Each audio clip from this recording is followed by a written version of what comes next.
So, you want to play without a safe word. Okay, let's talk about it.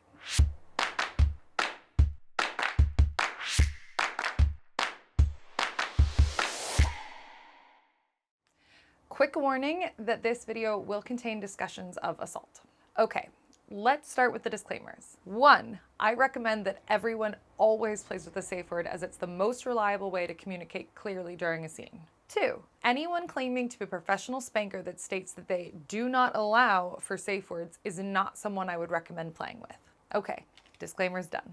Now, over the past decade plus of being in the scene and now the years working as a pro dom and event organizer, I've come to realize that a lot of people, particularly discipline-focused spankos, don't want to play with safe words. And while I do think that a lot of that is due to a misunderstanding of what safe words are and what their purpose is, for the most part, I've also come to realize that the discourse around safe words rarely seems to convince anyone to use safe words and often seems to do more harm than good. So, instead of trying to convince people to use safe words, this video is meant to address how to play safely using alternative methods and the pros and cons of those alternatives. My aim and the aim of this channel will always be to help people have better, safer, consensual spanking play. So that's what this video is going to try to do.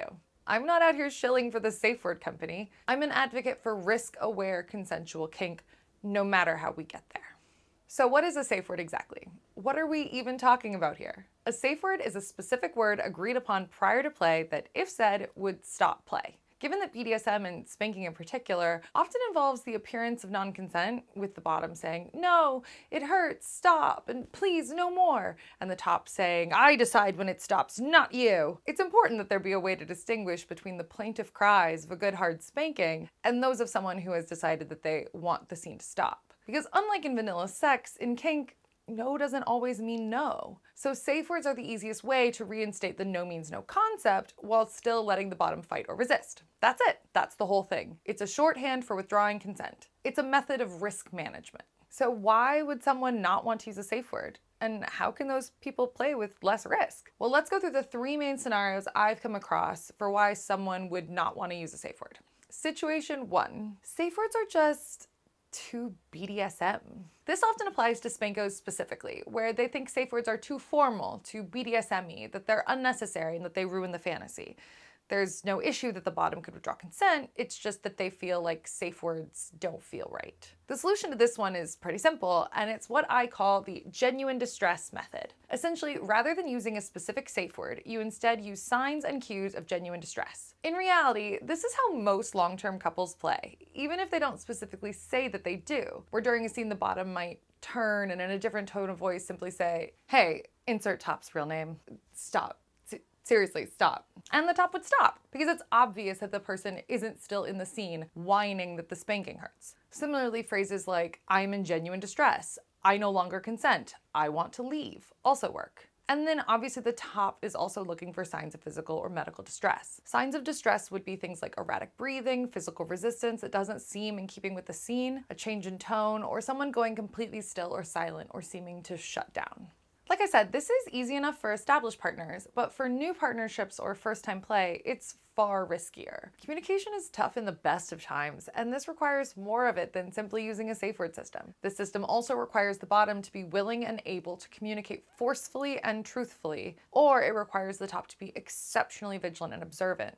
I would say the #1 issue I see as a party organizer in terms of consent disputes is a scene where an explicit safe word wasn't discussed and the bottom didn't feel confident enough or able to speak up, and the top didn't notice signs of distress. And then you're in the unfortunate situation of trying to debate whose responsibility it is and what constitutes obvious, and it just gets very messy very quickly. So, if you're a bottom who is willing to speak up, who knows what they want and isn't worried that at any point they wouldn't be able to speak, then this is generally going to be a pretty fine method for you. I would consider myself to be in that camp. I mean, I've never been accused of being too quiet. But even then, if you're doing a harder scene, I would say that it's important to remind the bottom in advance that even if you aren't playing with a specific safe word, they are able to withdraw consent and encourage them to speak up if necessary. You know, before you get to the language of, "As soon as it starts, I'm in charge and I decide when this stops."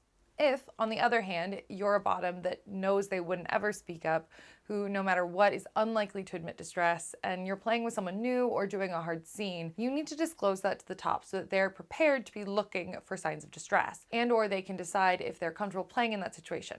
Tops get to consent too. Situation 2. Safe words make it not real. As I've said, safe words are just a shorthand for indicating a lack of consent. So if someone thinks that the bottom shouldn't be able to withdraw consent, that literally only the top can decide when to stop, regardless of what's happening, then safe words become irrelevant. You don't need an easy way to withdraw consent if withdrawing consent isn't possible. Most often this comes up in relation to punishment and control. The idea that punishment isn't real if there are safe words. More to the point, the issue is that if the bottom can withdraw consent, then the top isn't really in charge of what happens. And both the top and the bottom want to feel like the top is in charge and the bottom is completely helpless. This is absolutely the main reason spankos give for not wanting to use safe words. And in some ways it's understandable. The whole fantasy is that the top is completely in charge. But I'm going to go ahead and suggest that there may be a lack of understanding of the concept of consent here. Withdrawing consent isn't an, this hurts, I don't like this, I don't like that implement, or even, this is the worst pain I have ever felt. It's, I no longer consent to this, and everything from this point forward is rape or assault. Because if you're saying punishment isn't real if the bottom could make it stop, all you're saying is that the punishment isn't real if the person consents to it happening. And that probably isn't what you mean. If punishment isn't consensual, it's a crime. Consensual non-consent, which is what we are doing when we do scenes where the bottom struggles, is different from straight up non-consent. Now, some bottoms will say, I don't need to be able to withdraw consent because there's nothing that could happen that I wouldn't consent to. I have no limits. But I suspect that if pushed, you could find limits. Blood, dismemberment, sexual penetration, murder, etc. In which case, you do want to be able to withdraw consent, you just have a really high threshold for what is consensual for you. So, if you're in this camp and thinking, well, obviously I don't want to assault someone, but safe words just aren't for me, then how about giving that genuine distress idea I talked about earlier a try? The top looking for signs of withdrawn consent and or the bottom being willing to speak up if they are no longer okay to continue. But maybe you're still here thinking, no, the bottom shouldn't be able to withdraw consent. Then the question remains, is it possible to play safely where one or both parties think that the bottom shouldn't be allowed to withdraw consent? And if so, how? Technically, yes. It is possible, but in extremely limited circumstances. If it's the top that thinks consent can't be withdrawn, I would only play in that circumstance if the bottom is physically larger or stronger or in a position to physically get away. Essentially, if they suddenly realize, oh shit, I don't want to be doing this, they don't have to convince the top to stop. They stop it themselves.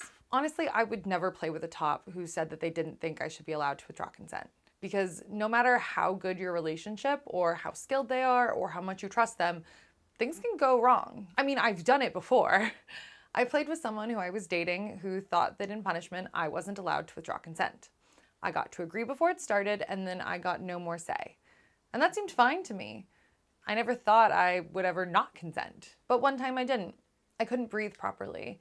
I wasn't okay and I needed it to stop. I tried all the things. I was in genuine distress. I said the concept of safe word, but he didn't stop. It was a punishment after all. But I wasn't okay, and I couldn't fight him off. I couldn't make him stop.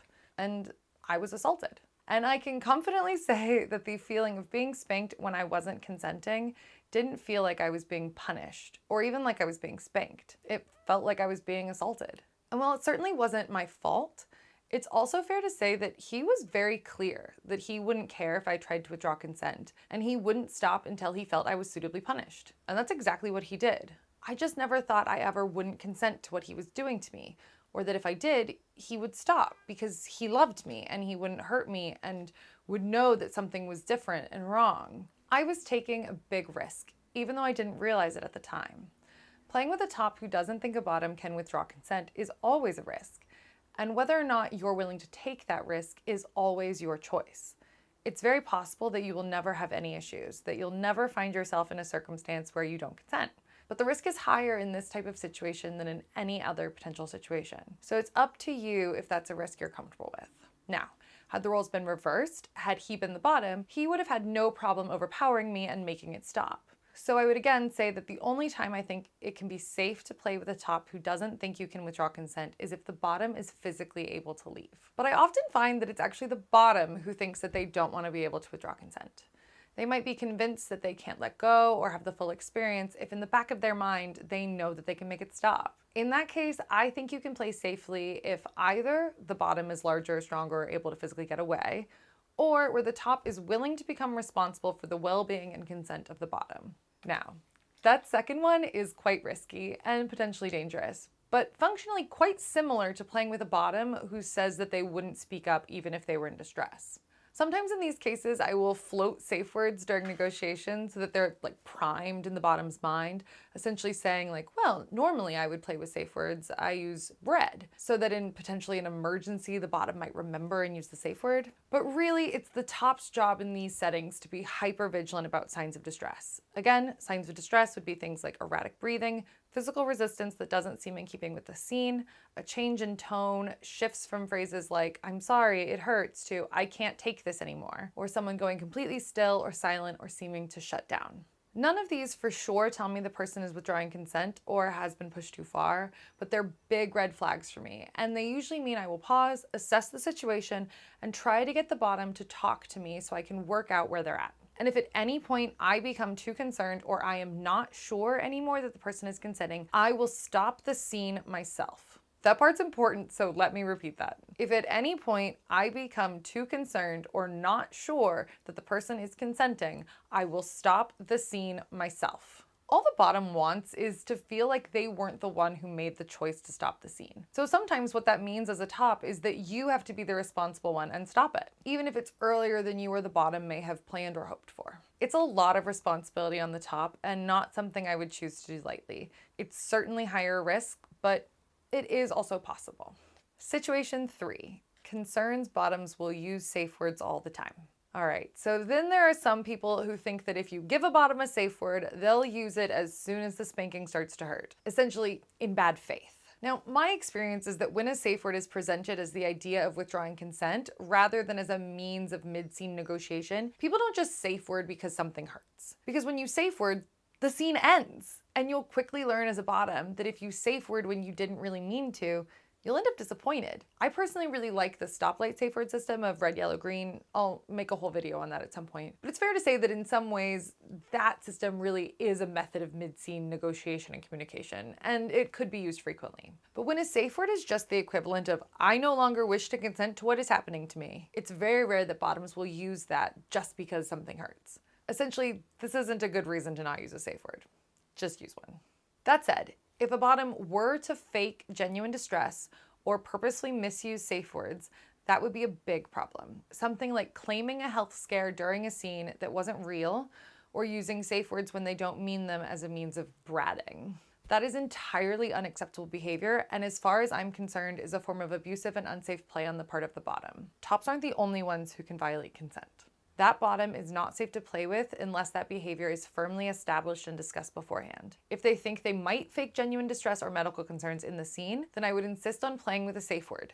And even then, I would likely only do so if I had an established play dynamic with that person. If you're playing in public with someone like that, you definitely need to make sure that multiple people around you know what's going on and are aware that all signs of genuine distress will be ignored and that only safe words will be adhered to. But in reality, this is unsafe, risky behavior that should not be entertained. And the easiest way to teach a bottom to stop doing it, don't give them what they want. Always stop the scene.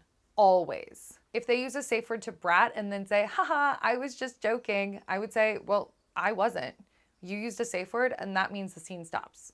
Period. I'm not gonna spank you for this. Same if they fake distress. Do not punish them for doing it with more spankings. Show them that they won't get your attention. They won't get play. Because it's not cute, bratty behavior. It's abusive. Trust in a scene is not one way. We always talk about the trust the bottom puts in the top, as we should, but the top is also trusting the bottom, trusting them to communicate honestly and openly, to respect limits, and to negotiate in good faith. And faking safe words or genuine distress is not good faith. But the solution is not to not use safe words or genuine distress techniques. It's to stop that bad faith behavior. Now, a couple notes. I hear people say sometimes that safe words and any of these techniques won't help stop assault. That if someone was a predator, they wouldn't stop even if safe words were said, or someone might go around pre-negotiated limits, and that they shouldn't do that regardless of whether safe words are used or not. It's true that if someone isn't going to respect your safe word, having one isn't going to help you. But I've found in my personal experience, both as a player and in the community, that the vast majority of consent issues and assault issues come when it's unclear between the top and bottom whether something is or is not consensual, and that when a safe word is in fact used, that most tops will stop immediately.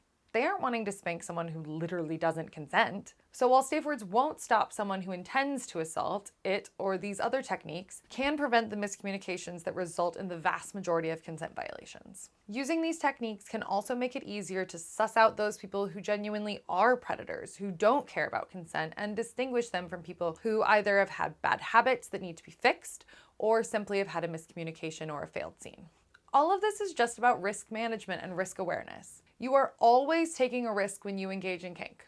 Always. There is no such thing as 100% risk-free play. Ever. And that's okay. We're adults, capable of making informed decisions and making risk assessments. Playing without a safe word is always riskier for both the top and the bottom than playing with them. Playing with the concept of genuine distress is less risky than playing when someone thinks a bottom can't withdraw consent. And I will always advocate for limiting risk whenever possible, because while it's up to each person to decide how much risk they're willing to accept, the risks might be higher than you think. So, for those of you who aren't safe word people, I hope this helped you think about how you can reduce your risks and those of your play partners in the future. If you found this video helpful, please give this video a thumbs up, subscribe to the channel, share this video with a friend, comment, all the things.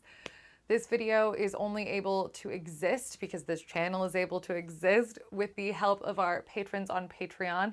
You can find links to join and support us in the description box down below and somewhere on this screen. You also can support us by buying merch from our store at spankinguniversity.com/merch. But really just telling people about us, getting the word out. I am going to try my best to continue to do these videos as often as I can, and I hope that they are helpful to you and to anyone else in your kinky life. So yeah, thank you so much for watching. Until next time, I'm Princess Kelly, and this has been Spanking University. Class dismissed.